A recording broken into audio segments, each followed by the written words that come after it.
Une opération à la mémoire des enfants de Nova massacrés par le Hamas. 366 kits de secours de Sauveteurs sans frontières pour les 366 victimes de Nova. C'est l'opération We Will Save Again lancée par Arié Lévy, président fondateur de l'ONG justement Sauveteurs sans frontières. Et il est avec nous ce matin en direct d'Israël. Bonjour Arié.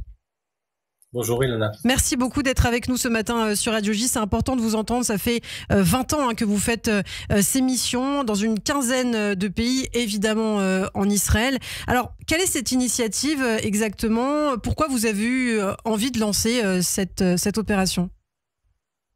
Écoutez, c'est pas une envie, c'est pas une idée, c'est pas une comment dire, c'est pas quelque chose qui est venu parce que on cherche à faire quelque chose, mais simplement je tiens à vous raconter l'histoire, comment ça s'est vraiment passé.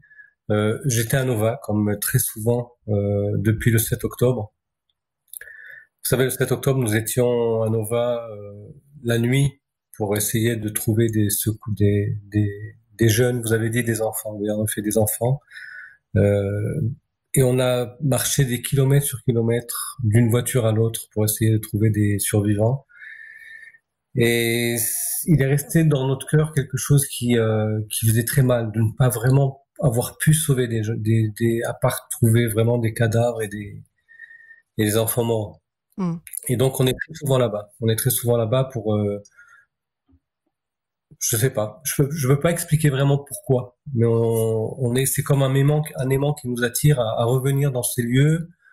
Peut-être un espoir de retrouver quelque chose qui pourrait nous rendre joyeux. Et un des jours où j'étais là-bas, j'étais avec quelques amis et j'ai rassemblé autour de moi encore des soldats qui étaient autour, parce qu'il faut savoir que c'est devenu, je veux pas appeler ça un lieu touristique, mais un endroit où il y a énormément de gens qui viennent pour visiter cet endroit. Et j'ai rassemblé autour de moi quelques soldats et je leur ai dit que je voudrais absolument faire une prière. Et donc on a fait des Teilim, on a fait un Kaddish, on a fait une Ashkava pour tous ces enfants. Et à la fin de toutes ces prières, une femme s'est approchée de moi et m'a dit « Merci monsieur ». Et donc je l'ai regardée sans vraiment comprendre pourquoi elle me disait merci, de quoi elle parlait. Et puis là, elle a mis le doigt sur une des photos. Parce que vous savez, il y a des poteaux avec les photos de tous les jeunes, tous les enfants qui ont été assassinés là-bas. Elle m'a dit « Voilà, c'est ma fille ».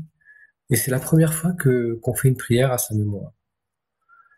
Et quand j'ai entendu ça, en sortant de là-bas, j'étais avec un ami dans la voiture et je lui dis, c'est incroyable. Comment c'est possible que cette petite personne ne lui a jamais jusqu'à présent fait quelque chose à sa mémoire? Je lui dis, il faut qu'on fasse quelque chose pour tous ceux qui étaient là et qui peut-être personne n'a rien fait pour eux, pour leur mémoire, pour leur examen. Et de là est venue l'idée que, bon, justement, mon ami m'a regardé, il m'a dit, dis-moi, combien de kits il manque? Combien de secouristes n'ont pas de kits? Je lui ai dit, ouais, il y en a pas mal. Il manque des kits, en effet. Donc il m'a dit, bah alors c'est ça, il faut faire des kits à leur mémoire. Et quand on a fait le premier kit, bon, alors évidemment, je voulais absolument qu'une opération comme ça soit en collaboration, en participation de toutes les familles. Donc on a contacté, en fait, il y a comme un collectif qui a été monté depuis le 7 octobre avec toutes les familles qui sont rassemblées dedans.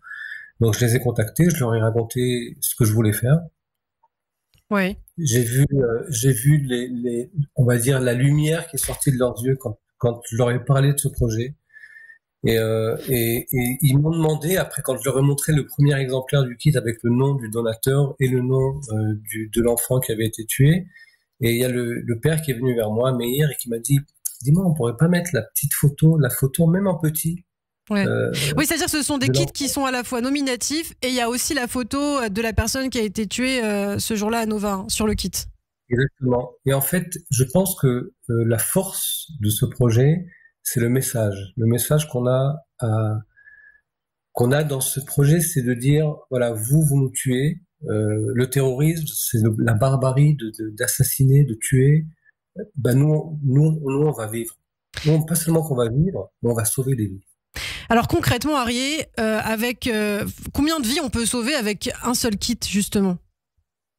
Écoutez, on s'engage que chaque kit vivra au moins pendant 3 ans. Mais je peux vous promettre on n'a jamais jeté un kit avant 3 ans, ni même avant 4 ou 5 ans. Donc, il faut savoir qu'un secouriste, en moyenne, fait à peu près 25 interventions, en moyenne 20, on va dire 20 interventions par mois.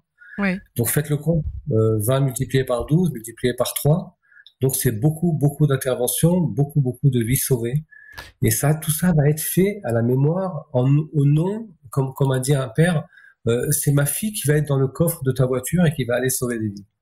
C'est magnifique. Alors, et ce qu'il faut dire, c'est que vous êtes aussi aidé par le MDA. En tout cas, vous travaillez en bonne intelligence avec le Magen David Adom, puisque je crois que chaque secouriste est localisé par le Magen David Adom. Hein.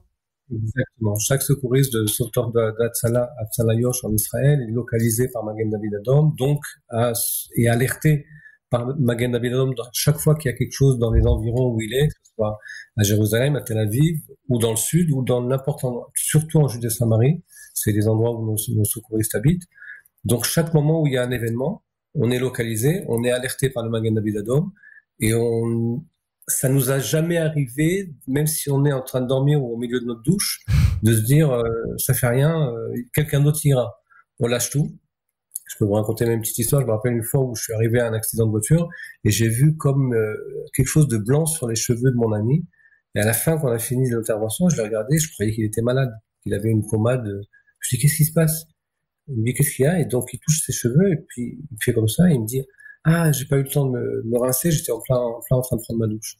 Donc, il était avec du shampoing sur les cheveux. Donc, pour dire que il y a rien qui nous arrête. Ça peut être même au milieu d'un rendez-vous qu'on attendait depuis 3 mois ou plus d'1 an. Et enfin, je suis arrivé à ce rendez-vous. On lâche tout. Et on va soigner et sauver une vie. Et c'est pour ça qu'Israël, d'ailleurs, est premier mondial, je crois, dans le temps d'arrivée des secouristes sur une scène de massacre ou une scène de guerre. Il faut savoir que la moyenne en Israël est moins de 3 minutes. C'est nulle part dans le monde une chose pareille. Par exemple, en France, je pense que c'est une moyenne de 12 minutes, le temps qu'une première ou pompiers, ou SAMU, ou ambulance arrive. En Israël, c'est à peu près 8 minutes. Encore une fois, tout dépend, quand on parle d'une moyenne, parce que ça dépend évidemment du lieu où ça se passe. C'est sûr qu'à Paris, l'ambulance arrivera assez vite, mais dans la campagne, ça peut prendre des fois 20 minutes ou 30 minutes.